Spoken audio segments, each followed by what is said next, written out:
From the OU TV Broadcast Center in Los Angeles, California, this is Brief News Brief, a brief look at today's trending news topics, proudly combating the thought police since 2016. Here's your host, James Heaney. I'm James Heaney, and this is your Brief News Briefing.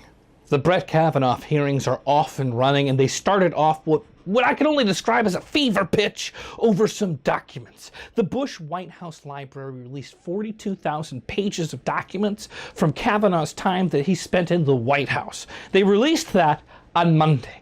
Now, I don't know if you were paying attention, but Monday was Labor Day.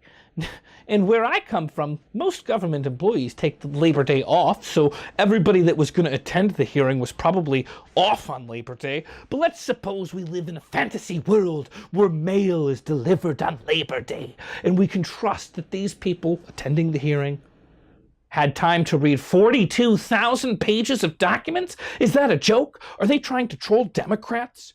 42,000 pages need to be reviewed before the next day, because the next day, the day after Labor Day, was the first day of the Kavanaugh hearings. Now, how is that even possible? Democrats were forced to say things like, "This really flies in the face of the norms of this committee." That's a very kind way of saying that you're dealing with people's bullshit. This is bullshit. Republicans are certainly good at the Supreme Court political game. They pulled it off completely when they snubbed Obama's pick, Merrick Garland, for nearly an entire year, right? And they did it because, well, this happens to be the year of election, so that buffer zone encompasses about 365 days, right? Right? Sounds like bullshit. Let's call it what it is. They turned over the Supreme Court pick to the public, which is a reason a lot of conservatives voted for Trump, because a vote for Trump was a vote for a conservative Supreme Court pick. And it was a normal thing for them to be like, well, this Trump guy, he's not good at a lot of politics, but there's a Supreme Court. We're gonna vote for him for the Supreme Court. It's an election year. Now, Trump is barely in his second term, and this is his second nominee to the Supreme Court. Republicans have an entire organization called the Federalist Society that picks and grooms judges to be eventually nominated to the highest court in the land. Now, we're talking 5 to 4 decisions being made by a group of people, which will set massive precedents over lifetimes, over generations. Justice Kennedy, who's the most recent vacancy on the court, was a swing voter. Now he's being replaced, if this pick goes the way Trump would like it, by a very conservative person, Brett Kavanaugh.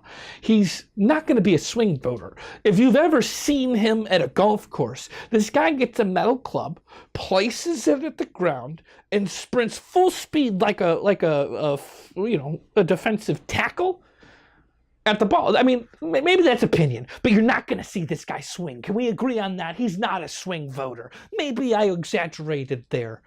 The president gets to pick this not swing voter, and he happens to be an unnamed co-conspirator in a crime that is, he's selecting a lifetime appointment to a judge. So let's just think about it. We have a guy that's certainly not a swing voter. We can guess which way he's going to swing when he goes to the vote. He's being picked by a president whose perhaps freedom is at stake, maybe. I don't know, because he's a co-conspirator. Unnamed at this point, but come on, we know who he is. He's a co-conspirator. And this judge could have the power to side with him should any of Trump's legal jeopardy come before the Supreme Court. This is a change in balance that the conservatives have been planning for since the 90s. You gotta hand it to them. They know how to play the political game. Republicans are eager to ensure that Kavanaugh gets confirmed as soon as possible, not wanting to risk losing control of the Senate after the midterms. They have power just by one vote in the Senate right now. That could easily change. I'm not saying it will, but it could. Wouldn't you want to hear the Americans' voice on this? It being an election year, to nominate a man by just one vote right now in the Supreme Court, that's going to change the course of millions of people's lives. And maybe the course of history for America. Or not maybe, certainly the course of history for America. There's a new NAFTA, North American Free Trade Agreement, and so far, Canada's not invited. Now, I'm not a mathematician, not claiming to be, but I looked at the map and I started to try to do some head geometry, and it turns out Canada's a huge portion of North America, but they're not invited. The North American Free Trade Deal, it's scheduled to resume today. And I would say that it's got to be going on probably right now, because if they haven't started yet today, it's too late. They'll have to do it tomorrow. So right now, as we're speaking, they're gathered, negotiating. The Trump administration has been on a mission to overhaul the 1994 North American Free Trade Agreement for over a year now. Prime Minister Justin Trudeau of Canada insists Canada will not be signing a deal unless it's in the interest of Canadian workers, Canadian middle class, and Canadians in general. Trump, on the other hand, has been boasting that any new deal would be totally on our terms, totally on our terms. The president then threatened to go ahead with a Mexico-only agreement if Canada didn't bow to American demands. The Canadians are enduring Trump's abuse to secure a deal that perseveres a lucrative continental trading bloc. Canadian and U.S. officials face tough bargaining in any NAFTA endgame. But with this president's art of the deal, it seems tough. It seems like it's tough times. Who would have ever thought NAFTA would be difficult to negotiate? Now, I'm not sure if it made Oprah's book club, but there's a book getting quite a bit of excitement coming out very soon, and it reportedly confirms what everybody already knows: the White House is a madhouse. It's crazy town on Pennsylvania Avenue. Now, the book's not out yet, but some excerpts have been shared by the Washington Post. And wouldn't you know it, before the book's even out, just these excerpts. Trump says, "This book is a work of fiction." And he says that Trump says, well, actually, James Mattis came out and kind of denied some of the things in the book, but never specifically the next thing.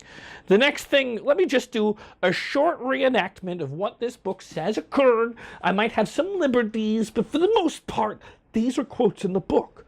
Imagine it's April 2017, just after Syrian President Bashar al-Assad launched a chemical attack on civilians. Trump calls Mattis.